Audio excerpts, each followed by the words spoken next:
Okra water versus buko juice. Alin ang mas mabuti sa bato? Parehong healthy, parehong natural, pero isa dito, pwedeng makasama sa bato mo kung mali ang pag-inom. Alin nga ba ang mas mabuti sa bato at alin ang dapat mong ingatan? Maraming Pilipino ang naniniwala na basta natural, automatic na safe. Pero hindi lahat ng natural ay pwedeng inumin ng walang limitasyon. Stay tuned dahil dito madalas nagkakamali ang marami. At baka isa ka na rin sa mga nagugulat kung alin ang mas nakakatulong at alin ang pwedeng magpalala ng problema sa bato. Sa social media, ang dami nating nakikita na nagsasabi, uminom ka ng okra water, lilinis ang bato mo. At syempre, sino ba naman ang hindi mahilig sa buko juice, di ba? Presko, matamis at parang automatic na healthy. Pero ang tanong, pareho ba silang safe para sa bato? O baka may isang inumin na dapat mong limitahan lalo na kung may problema ka na sa kidney? Kasi tandaan, hindi lahat ng natural ay pwedeng inumin ng walang limitasyon. May mga nutrients na kapag sobra pwedeng magdulot ng stress sa kidneys. At may mga natural drinks na kapag tama ang dami, nakakatulong, pero kapag sobra, pwedeng makasama. Kaya mahalagang malinawan, alin ba talaga ang mas nakakatulong sa bato at alin ang dapat mong bantayan. Kapamilya, mag-subscribe ka na kung bago ka pa lang sa channel ko at i-like ang video. Stay with me dahil dito madalas nagkakamali ang marami. At baka isa ka na rin sa mga nagugulat kung alin ang mas safe at alin ang pwedeng magpalala ng problema sa kidneys.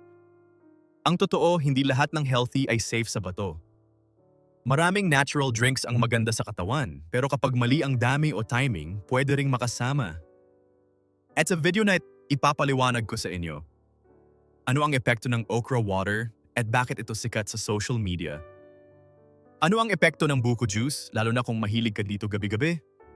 At higit sa lahat kung alin ang mas mabuti depende sa kondisyon ng kidneys mo. Kaya huwag basta-basta maniniwala sa sabi-sabi. Dahil minsan ang akala nating nakakatulong, siya pa lang ang nagpapalala ng problema. Stay tuned dahil dito natin malalaman ang tunay na sagot. Ano ang okra water? Ang siyang okra water ay ginagawa sa pamamagitan ng pagbabad ng hiniwang okra sa tubig, karaniwan overnight. Pagkatapos, iniinom ang tubig na medyo malapot or slimy. At ito ang dahilan kung bakit sinasabi ng iba na nakakatulong ito sa katawan. Maraming Pilipino ang naniniwala na dahil natural, automatic na safe. Pero tandaan, hindi lahat ng natural ay pwedeng inumin ng walang limitasyon. Ang okra ay mayaman sa fiber, antioxidants at vitamins tulad ng vitamin C at K. Ang fiber ay nakakatulong sa digestion at sa pag-control ng blood sugar. Hindi lamang iyon, ang pagkakaroon ng sapat na fiber sa ating dieta ay maaari ring magpababa ng cholesterol levels. Ito ay mahalaga para sa kalusugan ng puso. Kaya may mga pag-aaral na nagsasabing, pwede itong makatulong sa mga taong may diabetes. Hindi lang sa mga iyon, kundi pati na rin sa mga taong nais na mapanatili ang kanilang timbang. Ang antioxidants naman ay parang mga bodyguards ng cells. Sila ay lumalaban sa mga free radical na nagdudulot ng inflammation. Ang bang inflammation na ito ay may kaugnayan sa iba't ibang sakit at condition. Kapag mas mababa ang inflammation, mas gumagaan ang trabaho ng katawan. Ito ay napapabuti sa overall wellness. May ilang pag-aaral din na nagpapakita na ang okra ay maaaring makatulong sa pag-control ng blood sugar at pagbaba ng inflammation. Ito ay lalo na makabuluhan sa mga taong may metabolic syndrome. Dagdag pa rito, ang okra ay meron ding mga nutrients na nakakatulong sa pagpapalakas ng immune system. Kaya maaring magbigay ito ng karagdagang proteksyon laban sa mga sakit. Kaya hindi natin pwedeng i-dismiss na wala itong silbi. May potential na benefits talaga. Pero heto ang katotohanan. Walang sapat na ebidensya na ang okra water ay direktang naglilinis ng bato. Hindi nito kayang hugasan ang kidney mo tulad ng sinasabi sa social media. Ang kidney ay hindi parang lababo na pwedeng hugasan ng tubig. May sariling filtration system ito na hindi basta-basta naaapektuhan ng isang inumin. Kaya kung may nagsasabi na inom ka ng okra water, lilinis ang bato mo agad, hindi po iyon totoo. Ang okra water ay pwedeng makatulong sa overall health, ngunit hindi ito magic solution na siguradong makakabawas ng problema sa iyong kidneys. Bagamat may mga benepisyo ang okra tulad ng pag-regulate ng blood sugar at pagsuporta sa digestion, ang sobrang pag-inom nito ay maaring makaapekto sa digestion. Kung sobra-sobra ang pag-inom, maaring magdulot ito ng hindi kanais-nais na epekto. Ito ay maaaring makaapekto sa iyong pangkalahatang kalusugan. Sa ilang tao, pwedeng magdulot ito ng imbalance sa kanilang katawan. Yung imbalance na ito ay nagre-resulta sa mga problema sa tiyan. Dahil malapot ang okra water, pwedeng magdulot ng discomfort sa tiyan kung sobra ang dami na iniinom. May ilan ding tao na nagrereklamo ng bloating or diarrhea. Ito ay nangyari kapag nasobrahan ng okra water sa kanilang dieta. At lalo na kung may existing kidney condition, hindi porket natural ay safe na agad. Kapag may problema na ang bato, mas sensitibo ito sa imbalance ng nutrients at fluids. Kaya't napakahalaga na maging maingat. Isipin mo na lang, kung ang kidney mo ay parang filter ng tubig, kapag barado na, hindi mo basta-basta malilinis sa pamamagitan ng pagbuhos ng bagong tubig. Kailangan ng tamang management, hindi simpleng shortcut. Ang pag-aalaga sa ating kalusugan ay nangangailangan ng tamang impormasyon at tamang practice. Hindi dapat umasa sa mga simpleng solusyon na walang sapat na batayan. Mahilig ka ba sa okra? I-type ang isa kung oo at dalawa kung mahilig ka sa buko. Ilagay mo na rin kung saang lugar ka nanonood. Ang bottom line, ang okra water ay pwedeng makatulong sa overall health pero hindi ito magic solution sa bato. Kung gusto mong kumain ng okra bilang gulay, lalo na sa sinigang o ginisa, mas maganda. Dahil nakukuha mo ang fiber at vitamins ng buo, hindi lang yung slime sa tubig. At kung gusto mong subukan ng okra water, pwede naman, pero tandaan, moderation at consistency ang susi. Hindi ito instant cure at hindi ito kapalit ng tamang gamutan kung may kidney problem ka na. Ngayon, dako tayo sa buko juice. Bakit mahilig ang mga Pilipino sa buko? Ang buko juice ay natural, refreshing at puno ng electrolytes. Perfect sa init ng panahon at sa hydration. Kaya hindi na kapagtataka na halos lahat ng kanto, may makikita kang nagbebenta ng buko.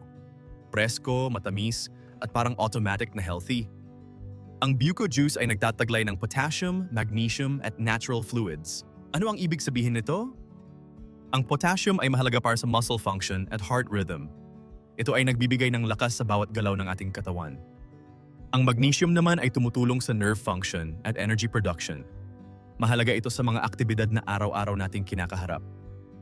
At syempre, dahil puno ito ng natural fluids, nakakatulong ito sa hydration, lalo na sa mainit na klima ng Pilipinas. Kaya sa mga healthy na tao, ang buko juice ay pwedeng magbigay ng mas maayos na hydration. Nagbibigay din ito ng mas magandang muscle function at overall body balance. Isipin mo na lang, kung ang katawan ay parang kotse, ang buko juice ay parang coolant. Tumutulong ito para hindi mag-overheat sa ilalim ng araw na mainit. Ito ay talagang isang magandang alternatibo sa mga sugary drinks at soft drinks na madalas nating nakikita sa mga tindahan. Pero dito nagkakaproblema. Kung may sakit ka sa bato, lalo na ang chronic kidney disease, ang sobrang potassium ay pwedeng maging delikado. Maraming Pilipino ang hindi alam na ang potassium, kahit healthy, ay pwedeng maging problema. Ito ay kapag mahina na ang kidney.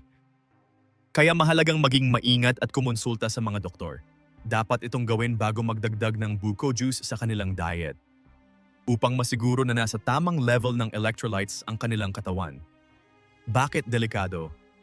Ang kidney ang nagkokontrol ng potassium sa katawan.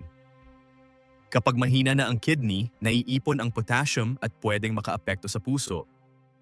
Isipin mo na lang, kung ang kidney ay parang basurero na naglilinis ng kalye, kapag mahina na, hindi na nito natatanggal lahat ng basura. Ganito rin sa potassium, naiipon sa dugo at nagdudulot ng imbalance, babala. Ang sobrang potassium ay pwedeng magdulot ng irregular heartbeat, panghihina at sa malalang kaso, cardiac arrest. Ito ay maaaring maging dahilan ng pag-ospital o mas matinding komplikasyon. Kaya kung may chronic kidney disease ka, ang pag-inom ng maraming buko juice ay hindi na simpleng pampalamig. Pwede itong maging panganib sa buhay mo na hindi mo inaasahan.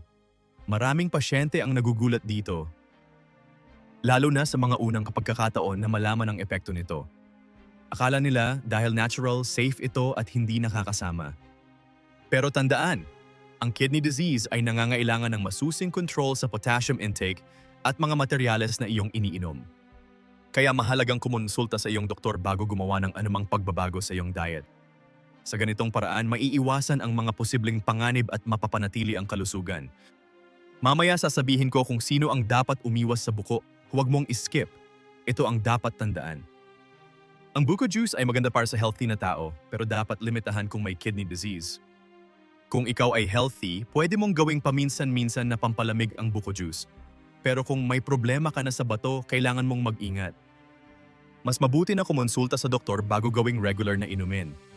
Ngayon, sagutin natin ang tanong, alin ang mas mabuti sa bato? Kung wala kang problema sa kidney, pwede ang okra water at pwede ang buko juice in moderation. Ang okra water ay pwedeng makatulong sa digestion at blood sugar control. Ito ay mayaman sa mga nutrients na kailangan ng ating katawan. Hindi ito magic, pero pwede itong maging dagdag suporta sa katawan, lalo na kung kasabay ng masustansyang dieta at regular na ehersisyo.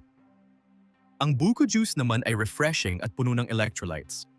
Maganda ito para sa hydration, lalo na sa mainit na panahon. Pero tandaan, kahit healthy ka, huwag susobra. Dahil kahit natural, kapag sobra, pwede ring magdulot ng imbalance na maaring makasama sa iyong kalusugan. Isipin mo na lang, parang vitamins. Kapag tama ang dose, nakakatulong ito, pero kapag sobra, pwede ring makasama. Kung ikaw ay may sakit sa bato, mas ligtas ang kontroladong pagkain kaysa basta umiinom ng kung ano-ano. Sa maraming kaso, ang kontroladong pagkain ng okra ay mas mabuti. Nakukuha mo ang fiber at vitamins ng buo.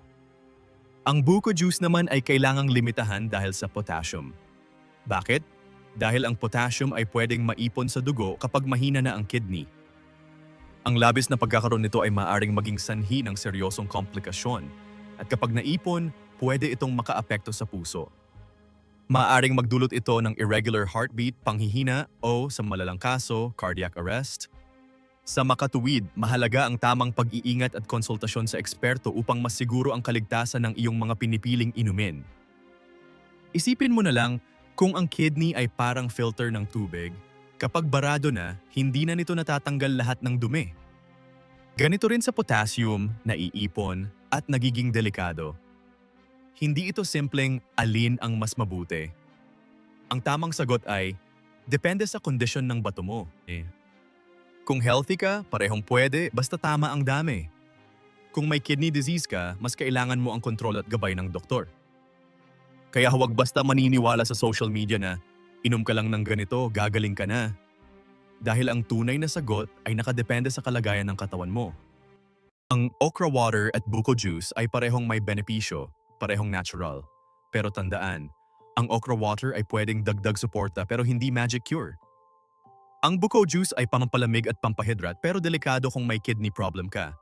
Kaya ang pinakamahalagang tandaan, ang kalusugan ng bato ay hindi nakukuha sa isang inumin lang. Nasa tamang pagkain, tamang lifestyle at tamang gabay ng doktor. Maraming Pilipino ang nagkakamali dito. Mistake number 1, natural naman, safe yan. Hindi lahat ng natural ay safe, lalo na sa may sakit. Isipin mo na lang, ang arsenic ay natural pero delikado. Ganito rin sa ilang natural drinks. Pwede silang makatulong kung tama ang dami, pero pwede ring makasama kung mali ang paggamit. Ang ibang tao ay nagiging kampante sa ideya na dahil ito ay likha ng kalikasan, ito ay walang masamang epekto. Ngunit hindi nila nauunawaan ang mga potensyal na panganib. Mistake number 2, sobra-sobra ang pag-inom. Kahit tubig, nakakasama kapag sobra. Kung ang kidney mo ay parang filter, isipin mo na lang, kapag binuhusan mo ng sobrang dami, pwede itong ma-overload. Kaya hindi porket healthy ay unlimited na. Moderation pa rin ang susi. Maraming tao ang nakakaligta ang isaalang-alang ang kanilang personal na kalagayan. Halimbawa, ang mga taong may condition sa kidney ay dapat mas maingat sa kanilang tubig at likido. Mistake number 3, naniniwala agad sa social media. Hindi lahat ng health tips ay tama. Maraming posts ang catchy pero kulang sa ebidensya. At minsan, inuulit lang ng tao ang narinig niya kahit walang scientific basis. Kaya mahalagang magtanong sa doktor. Hindi lang basta mag-follow ng trend. Minsan, nakakalimutan ng mga tao na ang kalusugan ay hindi isang one-size-fits-all na solusyon. Mahalaga ang pagkuha ng tamang impormasyon mula sa mga eksperto sa halip na sa mga hindi beripikadong source. Ang tatlong pagkakamali na ito, akala natural, sobra-sobra ang inom at paniniwala agad sa social media ay pwedeng magdulot ng problema sa bato. Tandaan, ang kidney ay sensitibo at napaka-importanteng bahagi ng ating katawan. Hindi ito pwedeng basta-basta subukan ng kung ano-ano. Kaya kung gusto mong alagaan ang bato mo, kinakailangang maging mapanuri at maingat sa mga pang-araw-araw na desisyon. Piliin ang tama, iwasan ang sobra, at huwag basta maniniwala sa sabi-sabi. Dahil sa huli ang kalusugan mo ang nakataya. Ang hindi tamang impormasyon ay maaaring magdulot ng malubhang resulta.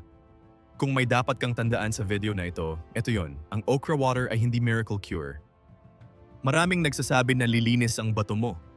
Ngunit tandaan na wala pang sapat na ebidensya na kaya nitong hugasan ang kidney mo. Oo, may nutrients ito. Pwede itong makatulong sa digestion at blood sugar pero hindi ito instant solution. Hindi ito dapat gawing kapalit ng tamang pangangalaga. Ang buko juice ay hindi laging safe. Kung healthy ka, pwede itong pampalamig at pampahidrat na kanais-nais. Pero kung may kidney problem ka na, lalo na chronic kidney disease, pwede itong maging delikado. Ang dahilan ay ang sobrang potassium na maaaring magdulot ng panganib. At kapag naipon ang potassium sa dugo, pwede itong makaapekto sa puso. Mula sa irregular heartbeat hanggang sa cardiac arrest, maaaring magbigay ito ng matinding banta sa iyong buhay. At ang kidney mo, kailangan ng tamang pag-aalaga at hindi shortcuts. Hindi ito parang lababo na pwedeng hugasan ng isang baso ng okra water o buko juice. Ang kidney ay maselan at ang tunay na protection ay nasa tamang pagkain, tamang lifestyle at tamang gabay ng doktor. Mahalagang maunawaan na ang mga simpleng hakbang sa pag-aalaga ng sarili ay maaaring magbigay ng malaking epekto sa ating kalusugan sa hinaharap. Isipin mo na lang, kung ang katawan ay parang bahay, ang kidney ang filter ng tubig. Kung gusto mong tumagal ang bahay, hindi sapat ang isang shortcut na paglilinis. Kailangan ng regular na maintenance, tamang gamit at tamang alaga. Kaya kung may natutunan ka dito, tandaan, walang miracle cure. Walang instant solution. Ang tunay na kalusugan ay nasa consistency at tamang disiplina. At dito sa Gintong Kalusugan, sama-sama nating itinataguyod ang mas mahabang sigla. Kung nakatulong sa iyo ang video na ito, i-like mo na at i-share sa pamilya mo. Lalo na sa mga umiinom ng okra water or mahilig sa buko. At kung gusto mo ng mas marami pang health tips na simple at totoo, subscribe ka na sa Gintong Kalusugan. Dito, hindi tayo naniniwala sa uso. Naniniwala tayo sa tamang impormasyon, malinaw na paliwanag, at practical na payo para sa kalusugan mo at ng pamilya mo. Kaya kung gusto mong mas mahimbing ang tulog, mas malakas ang katawan, at mas mahabang sigla, samahan mo kami dito sa Gintong Kalusugan, kung saan ang bawat kaalaman ay hakbang tungo sa mas masayang buhay.